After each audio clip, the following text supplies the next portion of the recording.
Hello, everybody. I'm Tim Hua, and today I will be talking to you about hierarchical monitoring. So, hierarchical monitoring is a new control protocol that uses two trusted monitors instead of one.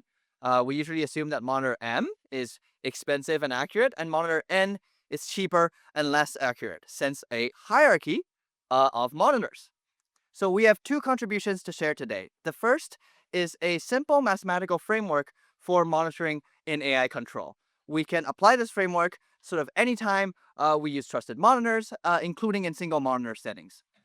Our second contribution is that we apply this framework to the hierarchical monitoring setting, and we show that it leads to higher safety at the same budget compared to using only one monitor. So in our experiment, we use Llama 8B and 70B to monitor code outputs from O1 Mini. So here it is. Here's the result. Our red line here is when we use hierarchical monitoring. You can see that it has higher safety compared to the purple or the blue line, which is when we used only one monitor. So now I'll quickly go over our framework. So we want to optimize safety. Our objective function is to maximize the chance of auditing or catching a misaligned output from an untrusted model. Following the original control paper, we'll assume human auditors that catch these models. Okay, so that's our objective.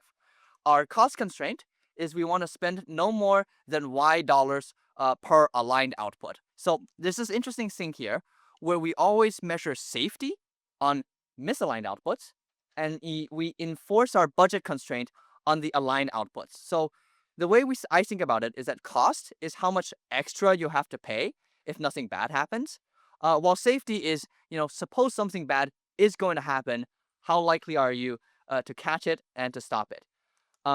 You don't need to read this slide, but the idea is that we can write this out in math. You maximize this probability subject to this inequality constraint. Okay, now I'll show you how we actually applied the framework to get this graph of results. So we will start with a single monitor case, the purple and the blue lines. So in the original trusted monitoring setup, they had a single monitor, and they audited if the score is above some threshold. When we apply our framework, we can improve upon this baseline because calling the monitor 100% of the time is not always optimal. Basically, we add this option where you can end or audit immediately before you even call your monitor. So now, instead of having just one audit threshold, you also have these two probabilities. Again, you can write out this equation. You maximize this thing subject to this constraint. And basically, we find that using the monitor 100% of the time is not always optimal, especially when you have less of a budget. By sort of picking these parameters intelligently, we can get a higher safety at the same cost.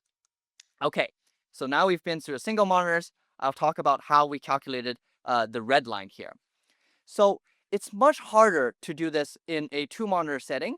There are a lot of choices, which monitors to use first, a lot of different thresholds, and we couldn't figure out a way to solve it after we write down sort of the whole equation.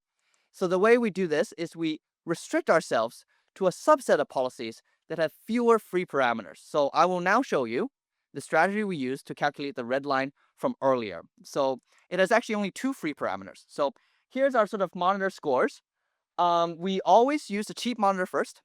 If it's a really high score, we'll audit immediately. If it's low, we'll conclude. And if it's in the middle, we call the second monitor and we ensemble the information and audit. In general, the way we think about this is we pick some possible way of using the two monitors.